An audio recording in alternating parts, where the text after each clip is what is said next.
Aujourd'hui, on se retrouve pour la vidéo spéciale Halloween. Vous le savez ou peut-être pas, j'adore les légendes urbaines. Vraiment, j'adore ça. Bloody Mary, la Dame Blanche, ça c'est pour ce qu'on a en France et qu'on connaît à peu près tous. Mais il en existe des bien pires dans d'autres pays, notamment au Japon. Et j'ai la chance de pouvoir me trouver au Japon actuellement. Vous allez voir, elles sont affreuses. Il y a eu un gros taf derrière parce que c'est Maël qui va animer chaque histoire pour que vous soyez vraiment plongé dans l'ambiance avec moi. Eh, toi! Attends, toi, ouais, coucou, c'est moi, juste ici. Il faut que je te parle d'un truc. Attends, hop, voilà, là c'est mieux. Alors, je t'apprends rien, on doit tous s'hydrater, c'est vital. Sauf que si comme moi, t'as pas le réflexe, que tu trouves que l'eau ça a pas de goût et que c'est ce qui te dérange, j'ai quelque chose pour toi. Je te présente Air Up. C'est une gourde qui te permet de t'hydrater en prenant du plaisir. Miam, de l'eau. La gourde Air Up va donner un goût à ton eau sans que ce soit vraiment le cas. Je t'explique. C'est grâce au principe de la rétro-olfaction, un procédé qui te permet de détecter une odeur par la bouche. C'est formidable la science, hein. Et ce fameux goût, tu l'obtiens grâce à un pod que tu places sur la gourde, comme ça là, tu le soulèves un tout petit peu pour l'activer, et c'est parti. T'as une trentaine de pods disponibles avec des odeurs différentes, Ice Tea, pomme, citron vert et plein d'autres que je vous laisse découvrir sur le site. Moi mon préféré c'est poulet basquez. Non c'est faux. Pastèque j'aime bien. Vous avez un code de réduction de moins 10% sur tout le site avec le code AirUpSora. Tout est dans la description. Nous on est parti pour notre vidéo Halloween avec 4 légendes urbaines japonaises. C'est parti.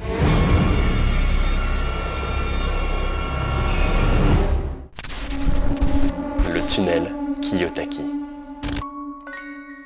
Le tunnel Kiyotaki est un tunnel maudit qui aurait été construit dans les années 1930. Il est long de 444 mètres, ce qui n'est pas déjà très bon signe puisque le chiffre 4 est maudit en Asie et tout particulièrement au Japon où le chiffre 4 se prononce Shi, qui veut dire littéralement mort. C'est comme si chez nous tu comptais genre 11, 12, meurtres, 14.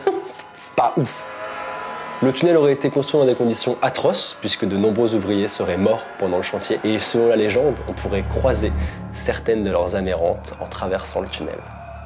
Il y a des témoignages qui racontent que lorsqu'on traverse ce tunnel en voiture, certains fantômes auraient la capacité de s'installer tranquillement dans la voiture à côté de vous, ce qui pourrait faire un peu peur au conducteur, l'amenant à perdre le contrôle de son véhicule et à mourir dans un accident tragique. Et là, vous pouvez vous poser la question, qu'est-ce qui se passe si t'as pas peur, que tu gardes le contrôle de ton véhicule, que tu continues tranquillement ton chemin? Et bah c'est pas fini, il y a un deuxième danger qui arrive. Puisqu'un étrange miroir est disposé au milieu du tunnel. Et si vous apercevez un fantôme à travers, vous mourrez dans d'atroces souffrances. Bon bah voilà, y a pas de happy end, ça finit mal dans tous les cas. Et c'est finito, vous rentrez dans le tunnel, si vous croisez des fantômes, c'est la mort. Les gars, je peux rien faire pour vous. Et dernier truc, parce que c'est pas fini, il y a encore quelque chose, sinon ce serait pas marrant. Le tunnel change de longueur selon le moment de la journée. Imaginons, vous regardez votre montre, il est 14h lorsque vous décidez d'emprunter ce tunnel. Et alors qu'il fait toujours 444 mètres, la distance ne change pas, mais pour vous, il vous paraît durer des heures et des heures et des heures. Mais vous pouvez très bien le prendre à 18h et cette fois-ci, le tunnel ne vous semblera durer que quelques secondes. Et pour finir, évidemment, si vous n'avez pas de chance, que vous croisez ces fantômes et que vous mourrez à l'intérieur du tunnel, alors vous deviendrez à votre tour une des âmes qui hante le lieu pour l'éternité. C'est long, l'éternité. En résumé, si vous allez au Japon, vous prenez pas de tunnel, comme ça tout le monde est content. On prend aucun risque. Mais à un moment, avec toutes les légendes, il va falloir aller aux toilettes, pas falloir prendre des tunnels, pas falloir se balader dans la rue, c'est bon, on peut vivre aussi. On passe à la deuxième légende. La salle rouge. Est-ce que ça vous est déjà arrivé de vous balader sur internet et d'avoir plein de petites fenêtres qui s'ouvrent d'absolument partout sans que vous ayez rien demandé? Ça s'appelle des pop-up et c'est plutôt désagréable. Mais celui dont je vais vous parler aujourd'hui, il l'est encore plus. C'est un genre de pop-up un peu particulier que vous n'avez absolument jamais vu et c'est normal parce que si vous l'aviez vu, vous seriez plus là pour en parler. Il peut arriver que certaines personnes en traînant sur internet voient un étrange pop-up rouge apparaître sur leur écran. Ça va être très simple et rapide, le malheur s'abat sur absolument tous ceux qui aperçoivent ce pop-up maudit. Il s'ouvre sur une chambre entièrement rouge dont tous les murs sont couverts de signes japonais. Lorsque vous découvrez cette chambre, un enregistrement se lance et vous entendez « Est-ce que tu aimes ?» Évidemment, vous pouvez vous dire que vous avez juste à fermer le pop-up, mais c'est pas aussi simple. Je suis désolé de vous le dire, mais votre sort n'est déjà plus entre vos mains. Et plus vous allez essayer de fermer cette fenêtre, plus l'image apparaîtra encore, encore et encore. L'enregistrement, lui, s'arrête pas, il continue et il vous demandera cette fois-ci « Est-ce que tu aimes la salle rouge ?» Après cette ultime question, une liste de noms apparaîtra sur votre écran. Sur la dernière ligne, c'est votre nom qui sera inscrit.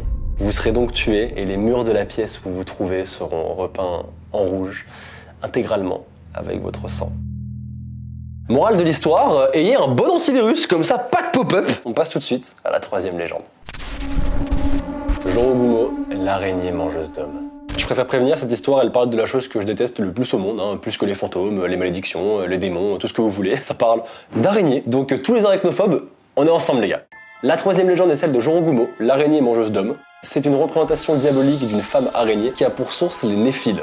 Alors c'est une sorte d'araignée qui est bien réelle, hein, elle existe, et on la trouve notamment au Japon.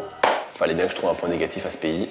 Cette araignée, elle est un peu particulière, vous allez vite comprendre pourquoi, parce qu'elle a la réputation de faire les toiles les plus grandes au monde. Et en plus de faire des toiles immenses, la femelle peut atteindre une taille absolument cauchemardesque, puisque avec les pattes, elle peut faire jusqu'à 20 cm. Voilà, c'est la taille de ma main. C'est énorme, c'est beaucoup trop même, hein. Ça ne devrait pas exister. Elles sont même capables d'attraper et de manger des petits oiseaux. Les fils de ces toiles, elles sont parfois utilisées pour faire des gilets pare-balles. Est-ce que tout le monde comprend ce que je suis en train d'expliquer? D'ailleurs, une anecdote, le mâle, il est tout petit lui par contre. Voilà la femelle, le mâle. C'est ridicule. Et d'ailleurs, il le sait très bien, puisque lorsqu'il s'approche de la femelle, il le fait avec prudence, parce qu'il a peur de se faire bouffer. Par sa meuf. Ok, donc déjà il y a des problèmes de couple, il y a des problèmes de relation entre eux, il y a un truc qui va pas. Bref, la taille de cette araignée, de la femelle, augmente avec l'âge et c'est là que commence la légende. La mythologie japonaise veut que si l'araignée atteint l'âge de 400 ans, alors elle se transforme en Jorogumo. Une créature qui possède le buste d'une femme magnifique, et pour ce qui est du bas, elle garde une partie de sa nature, puisqu'elle aura des immenses pattes d'araignée. La Jorogumo a un énorme appétit, surtout en particulier pour les jeunes hommes, dont on retrouve les carcasses, les squelettes, un peu partout autour de sa toile. D'ailleurs, de nombreux écrits datant de l'ère Edo parlent d'une femme qui, par la séduction ou le chantage, attire des jeunes hommes sur son territoire et les piège dans sa toile. Elle commence alors à tisser une toile autour de leur corps pour les rendre immobiles. Ensuite, deux choix s'offrent à elle, c'est elle est de bonne humeur, elle les mange directement, et si elle est d'humeur un petit peu taquine, elle va les laisser mourir doucement dans sa toile, dans d'atroces souffrances pour les manger un peu plus tard. Elle se fait son petit bento en fait, elle picore un petit peu par là, elle se fait plaisir. On passe à la dernière légende, c'est ma préférée. Kashima Reiko. La dernière légende, c'est l'histoire de Kashima Reiko. C'est une jeune femme qui est sans histoire et qui rentre, comme à son habitude, du travail en longeant la voie ferrée. Sauf que ce jour-là, pas de chance pour Kashima Reiko puisqu'elle va tomber sur un groupe d'hommes très mal intentionnés. Elle est abusée, violemment tabassée, laissée quasiment pour morte et même inconsciente. Lorsque Kashima Reiko reprend connaissance, on est en pleine nuit et elle se rend compte que c'est pas du tout un cauchemar ce qui lui est arrivé, mais que c'est bien réel. Et à cause de ses blessures, elle ne peut plus marcher ni même tenir debout. Elle va donc faire la seule chose qu'elle peut faire, hurler à l'aide pour que quelqu'un lui porte secours. Sauf que le chemin est déjà très peu fréquenté, mais encore plus à cette heure de la nuit. Donc évidemment personne ne l'entend et surtout personne ne répond à son appel à l'aide. Du coup elle va opter pour la dernière chose qu'elle peut faire, c'est-à-dire ramper pour essayer de trouver de l'aide elle-même. Ce qu'elle va réussir à faire, puisqu'elle va tomber nez à nez avec une ambulance qui va la prendre en charge et l'amener à l'hôpital le plus près. Pas du tout, c'est faux. Que dalle. À bout de force, elle va s'échouer sur la voie ferrée et le premier truc qui va passer, il va lui déchirer les jambes. Il lui coupe en deux, les jambes on n'en parle plus, c'est ciao. Et elle, bah ça la tue sur le coup.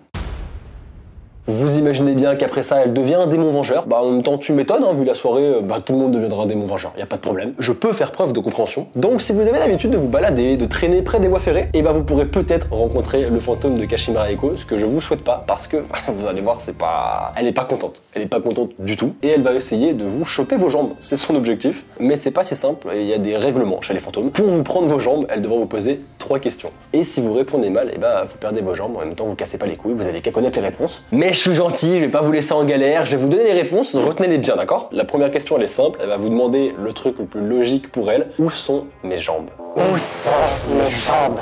Là aussi, la réponse, elle est simple, puisque c'est l'endroit où on lui a coupé les jambes. Vous devrez lui répondre sur la voie express Meishin. Kashima Reiko va commencer un peu à s'agacer, et elle va vous poser sa deuxième question. Qui te l'a dit? Et là, il va falloir être un peu malin, il faudra lui répondre Kashima Reiko, son nom. D'ailleurs, pour éviter ça, il y a une petite variante qui existe, vous pouvez donner le nom de quelqu'un que vous aimez pas. Comme ça, elle va le buter lui. Bon, du coup, vous évitez de dire Sora, ok, c'est une petite promesse entre nous, ça m'arrangerait, j'aime bien mes jambes, elles sont bien, hein, elles peuvent rester ici. Bon, vous avez répondu juste à 2 questions, là, elle va commencer à vraiment s'énerver, et elle va vous poser sa dernière et ultime question. Connaissez-vous mon nom? Et là, c'est une question piège, elle est maligne, parce que vous allez vouloir dire Kashima Reiko, alors que pas du tout, c'est pas son vrai nom. Il faudra répondre Kamen Shininma. C'est son vrai nom, et d'ailleurs, il signifie masque, mort et démon. Voilà, donc il y avait un indice sur le destin du personnage dès la naissance. Je comprends qu'elle ait changé de nom du coup. Je l'imagine se rendre à la préfecture là avec son petit dossier.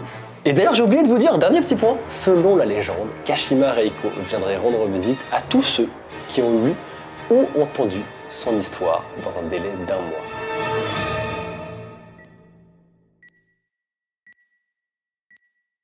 Merci d'avoir regardé la vidéo, j'espère qu'elle vous aura plu. J'ai pris énormément de plaisir à découvrir et à vous raconter ces histoires au Japon. Vraiment, c'est incroyable de pouvoir vous raconter ces légendes urbaines dans le lieu qui les a inspirées. Donc j'espère que ça vous aura plu. Et n'hésitez surtout pas à vous abonner à la chaîne, à mettre un petit pouce bleu, super important. Moi, ça me fait grave plaisir. Merci beaucoup à Maël qui aura fait les animations. Vous pourrez tout retrouver dans la description. Encore une fois, merci à Erup d'avoir sponsorisé la vidéo. Et je vous rappelle qu'il y a moins 10% sur tout le site avec le code ERUPSORA. C'est dans la description. Des bisous, à très vite et joyeux Halloween.